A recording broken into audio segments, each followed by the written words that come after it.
Pernah nggak sih kita dengar kabar masih muda, sehat, aktif, tapi tiba-tiba meninggal dunia?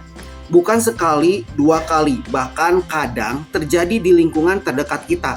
Anak muda, usia produktif, nggak ada riwayat penyakit serius, tapi jatuh, tidak sadarkan diri, dan tidak pernah bangun lagi. Kenapa ini bisa terjadi? Apa yang salah?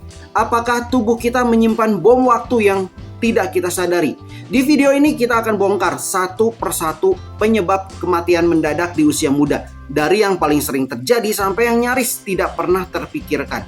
Yang pertama, serangan jantung mendadak. Ini penyebab nomor satu kematian mendadak, bahkan pada orang yang terlihat sehat. Bisa terjadi karena kelainan jantung bawaan seperti hipertrofi kardiomiopati ya, atau penyumbatan mendadak pada pembuluh darah koroner. Serangan jantung mendadak berbeda dengan serangan jantung biasa. Ini langsung menyebabkan jantung berhenti berdetak. Yang kedua, aritmia mematikan.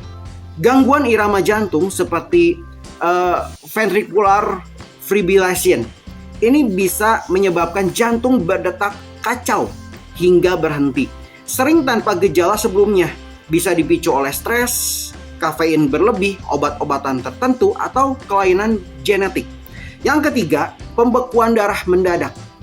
Gumpalan darah dari kaki bisa naik ke paru-paru, menghasilkan penyumbatan aliran oksigen.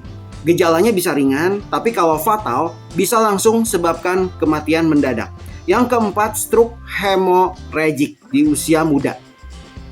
Meski lebih umum pada lansia, anak muda juga bisa mengalami pecah pembuluh darah otak, terutama jika ada tekanan darah tinggi, narkoba, atau kelainan pembuluh darah.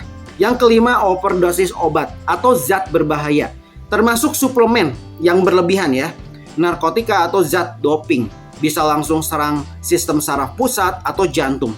Yang keenam, kondisi langka, aneurisma otak atau aorta.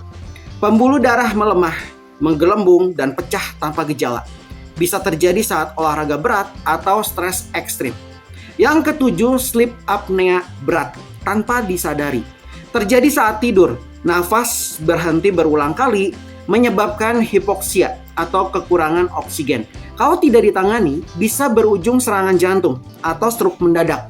Faktor resiko yang harus diwaspadai bahkan sejak muda: merokok, kurang tidur, stres berlebih, obesitas, hipertensi yang tidak terdeteksi, riwayat keluarga dengan penyakit jantung, gaya hidup sedentari atau kurang gerak.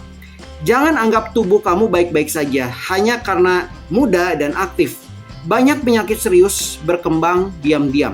Cek kesehatan secara berkala, dengarkan sinyal dari tubuh kamu. Dan jangan abaikan gaya hidup sehat, karena kadang nyawa kita bergantung pada kebiasaan kecil yang kita sepelekan.